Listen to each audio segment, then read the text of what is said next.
జనరల్‌గా ఇప్పుడు ఎక్కువగా వింటున్నాను సార్. అంటే నేను కూడా విన్నాను. లేకపోతే చాలామంది కూడా అడగమన్నారు ఈ క్వెషన్. వెజైనా అల్సర్స్ అనేది కూడా సర్వైకల్ క్యాన్సర్‌కి వచ్చే సిమ్టమా? ఏమన్నా ఛాన్సెస్ ఉందా అని చెప్పేసి అడగమంటున్నా. యాహ్! మనం ఏంటంటే అండి ఫీల్డ్ క్యాన్సరైజేషన్ అంటాం. ఓకే. నేను ఇందాక చెప్పినట్టు HPV is the most common culprit for cervical cancer. Bad okay. Culprit. హ్మ్. ఈ హెచ్‌పీవీ అనే వైరస్ ఇన్ఫెక్షన్. హ్మ్. ఈ ఇన్ఫెక్షన్ సర్విక్స్‌లోనే ఉండదు. హ్మ్. కొన్నిసార్లు వజైనా నుంచి వల్వా వరకు అంటాం. ఓకే. అంటే వల్వా అంటే ఓపెనింగ్, ఎక్స్‌టర్నల్ ఓపెనింగ్ లేబియా మేజోరా, మైనోరా అంటారు. హ్మ్. ఎక్స్‌టర్నల్ ఓపెనింగ్‌ని వల్వా అంటాము. హ్మ్. వల్వా నుంచి యుట్రస్ కనెక్ట్ చేసేదాన్ని వజైనా అంటాము. హ్మ్. యుట్రస్ ముఖద్వారాన్ని, గర్భసంచి ముఖద్వారాన్ని సర్విక్స్ అంటాం. హ్మ్. ఈ మూడిట్లో సేమ్ ఎపిథీలియం ఉంటుంది. దాన్ని ఓకే. స్క్వామస్ సెల్ ఎపిథీలియం అంటారు. హ్మ్. ఈ హెచ్‌పీవీ వైరస్ అనేది ఆ సెల్స్‌లో ఉంటుంది. హ్మ్. ఆ సెల్స్‌లోకి లోపలికెళ్ళి మన ఇమ్యూనిటీ ఎప్పుడైతే లాస్ అవుతుందో, సో అది యాక్టివేట్ అవుతుంది. ఓకే. సో యూజువల్‌గా సర్వైకల్ క్యాన్సర్ రిస్క్ ఉన్న వాళ్ళలో ఈ వజైనల్ క్యాన్సర్స్, వల్వల్ క్యాన్సర్స్ అంటారు. వీటి రిస్క్ కూడా ఎక్కువ ఉంటుంది. ఓకే. సో కొద్ది మందిలో ఏంటంటే స్కిప్ లీజన్స్ అంటారు. ఇదంతా ఒకటి అంత ఏరియా మనకి ఎక్స్‌పోజ్ అయింది. హ్మ్. ఏది క్యాన్సర్ సెల్‌గా ఎప్పుడు మారుతది అనేది మనం ఏం చెప్పలేము. ఓకే. సో వజైనల్ అల్సర్స్ ఉన్న వాళ్ళలో సర్వైకల్ క్యాన్సర్స్, వల్వల్ క్యాన్సర్స్ ఉండే అవకాశం కూడా ఎక్కువగా ఉంటుంది. ఓకే. సో కొంచెం మందికేంటంటే ఒక దగ్గర స్టార్ట్ అవుతుంది. ఫర్ ఎగ్జాంపుల్ నేను సర్విక్స్‌ని ట్రీట్ చేశాము. హ్మ్. క్యూర్ అయిపోతుంది. మళ్ళీ కొంతమందికి వజైనాలో అల్సర్స్ వస్తాయి. హ్మ్. ఎందుకంటే దాంట్లో కూడా అబ్నార్మల్ సెల్స్ ఉన్నాయి. ఈ ఇన్ఫెక్షన్ ఉంది కాబట్టి. హ్మ్. సో ఇదంతా ఫీల్డ్ క్యాన్సరైజేషన్ అంటాం. So okay. ఇదంతా హెచ్‌పీవీకి ఎక్స్‌పోజ్ అవుతుంది. ఇదంతా సేమ్ మ్యూకోజా ఉంటుంది. హ్మ్. సో కొన్ని వజైనల్ క్యాన్సర్స్ ఈ హెచ్‌పీవీ ఇన్ఫెక్షన్ వాళ్ళు కూడా వజైనల్ క్యాన్సర్స్, ఈ ఇమ్యూనిటీ తగ్గిన వాళ్ళు కూడా వజైనల్ క్యాన్సర్స్ ఇవి వచ్చే అవకాశం ఉంటుంది. ఓకే. ఇది ఎక్కువ ఎందుకు సర్విక్స్‌లో ఎక్కువ వస్తుందంటే ఇది డైనమిక్ జోన్ అంటాం. హ్మ్. అంటే అది junction between the mucosa and junction between the squamous cell carcinoma అంటాం. హ్మ్. అక్కడ సెల్ చేంజెస్ అనేది ర్యాపిడ్‌గా ఉంటుంది. హ్మ్. సెల్ చేంజెస్ ర్యాపిడ్‌గా ఉంటుంది కాబట్టి అక్కడ ఎక్కువ క్యాన్సర్స్ వచ్చేవి. అట్లనే అక్కడ ఎక్కువ అని కాదు. ఈ వెజైనాలో కూడా ఇన్ఫెక్షన్ ఉన్న వాళ్ళలో వెజైనల్ క్యాన్సర్స్ వచ్చాయి. వజైనల్ పుండ్లు అంటే పుండు అంటే ఇన్ అదర్ వే అల్సర్స్. హ్మ్. Cancer okay. వచ్చేది. ఈ వల్వల్ క్యాన్సర్స్ వచ్చే ఇన్సిడెంట్స్ కూడా ఎస్పెషల్లీ హెచ్‌పీవీ ఇన్ఫెక్షన్ ఉన్న వాళ్ళలో హ్మ్. ఎక్కువగానే ఉంటుంది compared to the normal people. హ్మ్. అన్ని పుండ్లు క్యాన్సర్ పుండ్లా అనేది చాలా వరకు కామన్‌గా వచ్చేది. అవునవును సార్. చాలా వరకు మనం చూసుకోవాల్సింది ఉంటుంది. చాలా రకాల కారణాలు ఉంటాయి మనకి. హ్మ్. ఎట్రోఫిక్ వజైనైటిస్ అంటారు. హ్మ్. అంటే ఏంటంటే పోస్ట్ మెనోపాజల్ వుమెన్‌లో వజైనా ఏంటంటే హార్మోన్స్ లేకపోవడం వల్ల డ్రైగా అయిపోతుంది. హ్మ్. డ్రైగా అయిపోవడం వల్ల ఏంటంటే దానిలో క్రాక్స్ పడి పుండ్లుగా మారే అవకాశం ఉంటుంది. హ్మ్. సో అవి క్యాన్సర్ కావు. ఓకే. సో మనకి క్యాన్సర్‌కి పుండుకి కొన్ని లక్షణాలు ఉంటాయి. అది పెరుగుతూ ఉంటాం. రోల్డ్ అవుట్ ఎడ్జెస్ అంటారు. హ్మ్. అది ఉండటం. అది బయాప్సీ తీసే పాజిటివ్ రావటం. ఇట్లాంటి కొన్ని సింప్టమ్స్ ఉంటే then only will call. But hmm. Various other అన్ని పుండ్లు క్యాన్సర్ అని మీరు పడదు. క్రానిక్ ఇన్ఫెక్షన్స్‌లో కూడా పుండ్లు పడతాయి. ఓకే. ఆ పుండ్లు కూడా క్యాన్సర్ కాదు. సో హ్మ్. అది ఎక్స్‌పర్ట్ చూసి చెప్పగలడు. ఇది క్యాన్సర్ పుండా, ఇన్ఫెక్షన్ ద్వారా వచ్చిందా, హార్మోనల్ ఇంబాలెన్స్ ద్వారా వచ్చిందా, దేని ద్వారా వచ్చిందనేది మేము చూస్తే మీకు చెప్పగలం. ఓకే. సో అది by experience with knowledge will come hmm. To know. But any పుండు, any bleeding we have to evaluate. Okay. Until proved otherwise అది క్యాన్సర్ లాగే మనం ట్రీట్ చేస్తాం. ఓకే.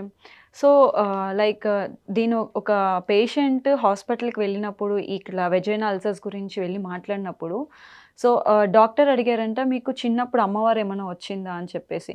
సో, చిన్నప్పుడు అమ్మవారు వచ్చిన వాళ్ళకి పెద్దయిన తర్వాత అదేదైతే ఉందో ఇట్లాంటి ప్రైవేట్ పార్ట్స్‌లో సెన్సిటివ్ పార్ట్స్‌లోనే బయటపడుతూ ఉంటదని చెప్పేసి చెప్పారంట.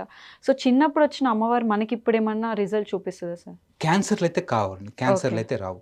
హ్మ్. కాకపోతే ఏంటంటే కొన్ని రకాల హెర్పిస్ వైరస్ అంటాం. హ్మ్. హెర్పిస్ వైరస్‌లో ఏంటంటే కొన్ని హార్బర్ చేసేసి డెర్మటోమ్ నర్వ్స్‌లో హార్బర్ చేసేసి హ్మ్. వాటిని యాక్టివేట్ చేసేసి అక్కడ పెయిన్ అవి వచ్చే అల్సర్స్ హ్మ్. వచ్చే రికరెన్స్ వచ్చే ఛాన్సెస్ ఉంటాయి. హ్మ్. But these will never turn into the malignancy. Okay. Don't worry about the cancer. Okay. ఇది వీటి వచ్చిన వాళ్ళలో క్యాన్సర్ వచ్చే అవకాశం అయితే లేదు. ఓకే. ఇటువంటి పుండులు. ఓకే. సో, ఏ స్టేజ్‌లో ఉన్నప్పుడు మనము సర్జరీ దాకా ఎళ్ళాల్సొస్తది సార్? సర్వైకల్ క్యాన్సర్ అనేది? సర్వైకల్ క్యాన్సర్స్ అది ఇట్స్ ఎ కాంప్లెక్స్ అంటే ఓకే. టాపిక్ అండి. అంటే ఆల్మోస్ట్ దీనికే సర్జరీ అది చెప్పలేమండి.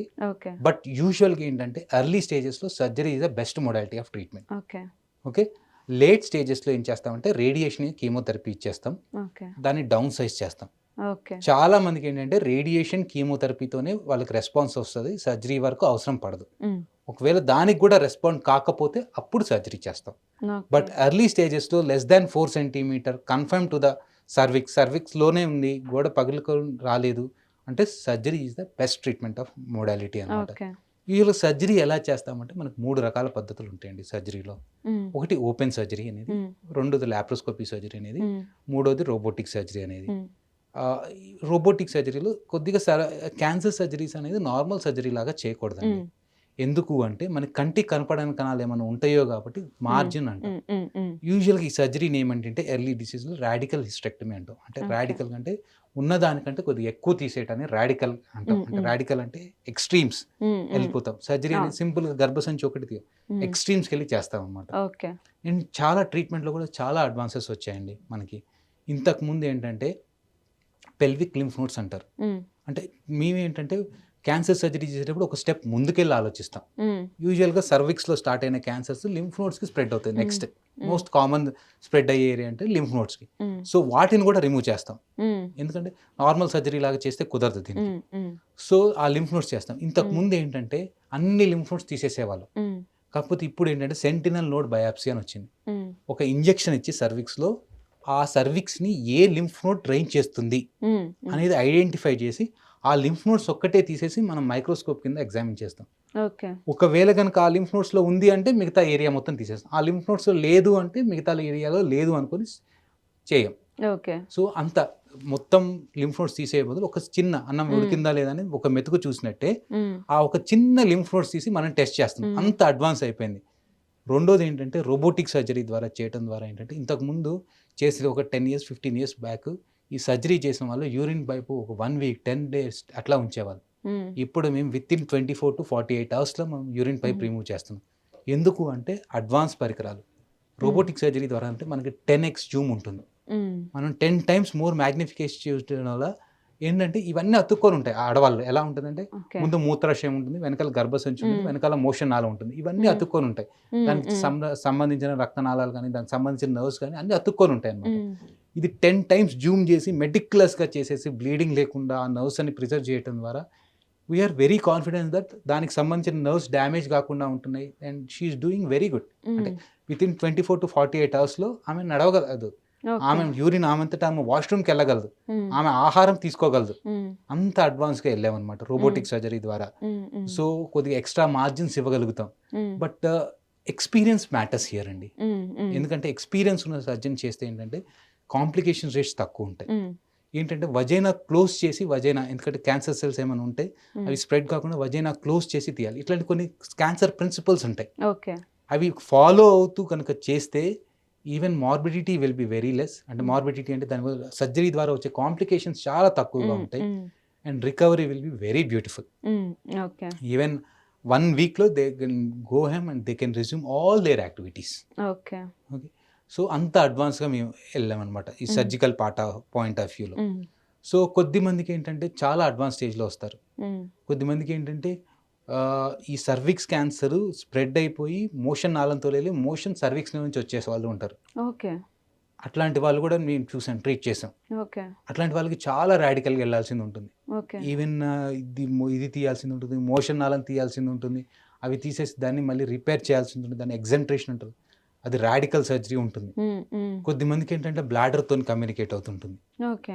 ఇది పెరిగి ముందుకు పెరిగి బ్లాడర్‌లోకి పెరిగేసి బ్లాడర్‌కి హోల్ పడేసి బ్లాడర్‌లోంచి యూరిన్ అంతా కిందకొస్తుంది. హ్మ్. అటువంటి వాళ్ళకి ఇది బ్లాడర్ సర్జరీస్ చేయాలి. ఇట్లాంటి కొద్దిగా రాడికల్ సర్జరీస్ కూడా మేము చేస్తామండి. డిపెండ్స్ అంటే ఇట్స్ ఎ వెరీ కాంప్లెక్స్. అంటే ఏ పేషెంట్‌కి, ఈ పేషెంట్‌కి సర్జరీ అవసరమవుతుందా? ఈ పేషెంట్‌కి రేడియేషన్ అవసరమవుతుందా? ఇది కాంప్లెక్స్ ప్రాసెస్. ఓకే. మనం ఎగ్జామిన్ చేసి వాళ్ళకి ఏ సింప్టమ్స్ ఉన్నాయి? ఎంతవరకు ఉంది? డిసీజ్ ఎక్స్టెంట్ ఉంది? వీళ్ళకి ఏదైతే బెటర్ అనేది మనం పేషెంట్ బట్టి మారుతుంటుంది. హ్మ్. ఫర్ ఎగ్జాంపుల్ ఒక 80 ఇయర్స్ పేషెంట్ వచ్చింది. హ్మ్. ఇంత రాడికల్ సర్జరీ 80-90 ఇయర్స్ పేషెంట్ తట్టుకోలేరు. హ్మ్. అట్లాంటి హ్మ్. వాళ్ళకి సింపుల్ రేడియేషన్ ఇస్తాం సర్జరీ చేయకుండా. ఓకే. ఓకే. యంగ్ పేషెంట్ వచ్చింది. యంగ్ పేషెంట్స్ వచ్చింది వాళ్ళు కొద్దిగా అగ్రెసివ్‌గా ఉంటాం. Hmm. So, depends on the age, depends on the other factors.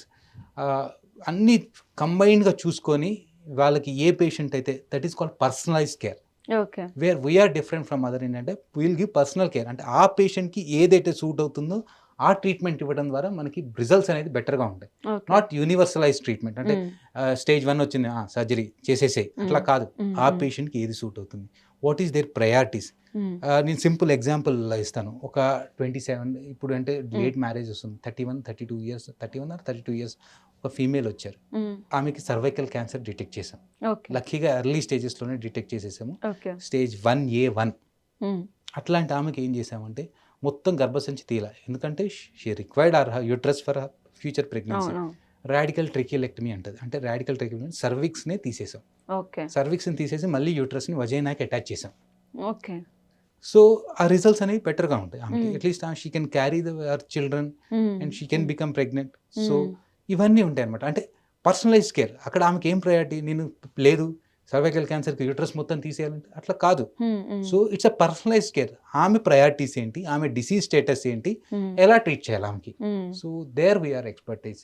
కొన్ని డౌట్ఫుల్ కేసెస్ ఉంటే మేము అందరం కూర్చొని మాట్లాడుకుంటాం. మేము దాన్ని ట్యూమర్ బోర్డ్ మీటింగ్ అంటాం. ఓకే. నేను radiation oncologist, medical oncologist, nuclear medicine వాళ్ళు, రేడియాలజిస్ట్ అందరూ కూర్చొని ఈమెకి ఎలా ఉంది, ఎలా చేస్తే బెటర్, పెథాలజిస్ట్ వీళ్ళందరూ చూసి ఇవన్నీ చేసేసి personalize care we can Okay. Deliver to the patient. Okay. So depends on the patient, we can choose surgery, when we have to do the surgery, when we have to give the radiation, ఇవన్నీ చూస్తాం.